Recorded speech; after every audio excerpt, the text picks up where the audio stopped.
हो हो हो हो हो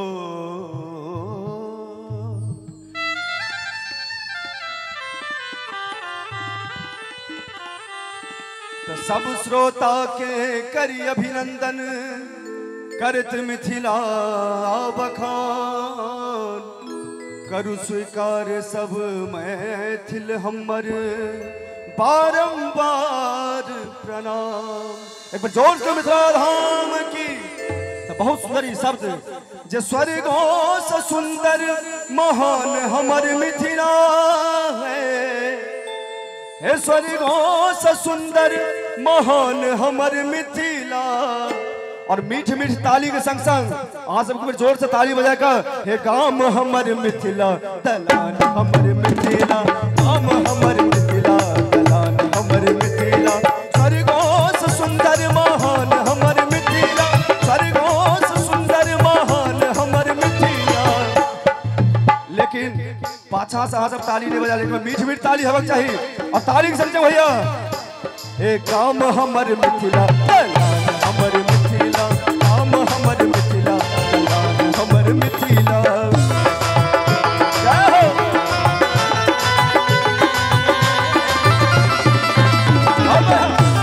अरे मीठ मीठ ताली हो जा। जय हो।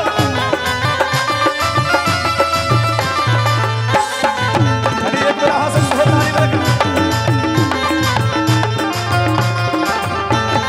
सूखा के छोरे रचल बेद पुराण छे गम गम में यो ढिबार स्थान छे।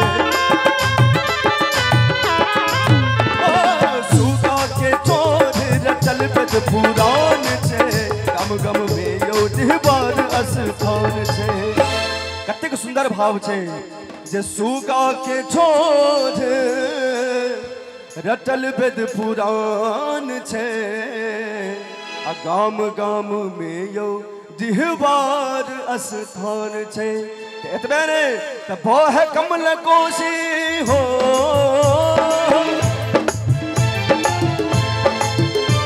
अरे बह कमल कोशी बलान है यो मिथिला बह कमल कोशी बलान है यो मिथिला। गाम हमर मिथिला दलान हमर मिथिला गाम हमर मिथिला दलान हमर मिथिला।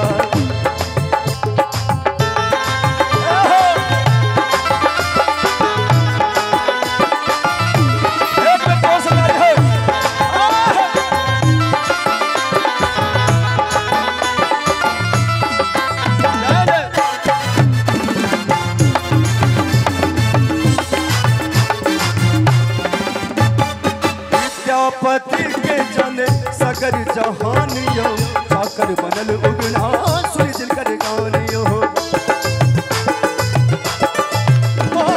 विद्यापति के जाने सगर जहानियो साकर बनल उगना सुनी जिनकर गानियो। बाबा विद्यापति के नाम पूरा आय दुनिया जान रहा है।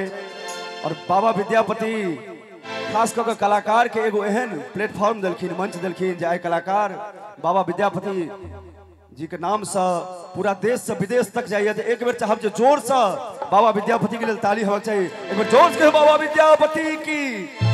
तो विद्यापति के जाने सगर जहानियो चाकर बनल उगना सुनी जिनकर गानियो। तो एतबे ने त मायानंद कहै छै हो विक्रम बिहार कह प्राण हमर मिथिला विक्रम बिहार कह प्राण हमर मिथिला।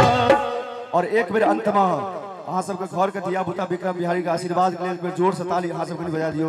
और ताली के साथ साथ जब विक्रम बिहारी कह प्राण हमर मिथिला। और ताली के साथ साथ हे गाम हमर मिथिला स्वर्गों से सुंदर महान हमर मिथिला स्वर्गों से सुंदर महान हमर मिथिला। गाम हमर मिथिला गाम हमर मिथिला हमर मिथिला गाम हमर मिथिला हमर मिथिला मिथिला।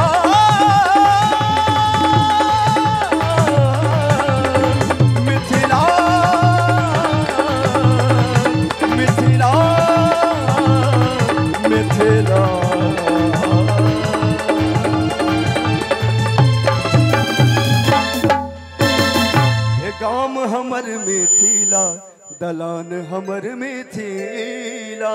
एक बार जोर से ताली हवा चाहिए मिथिला धाम पर। बहुत बहुत धन्यवाद।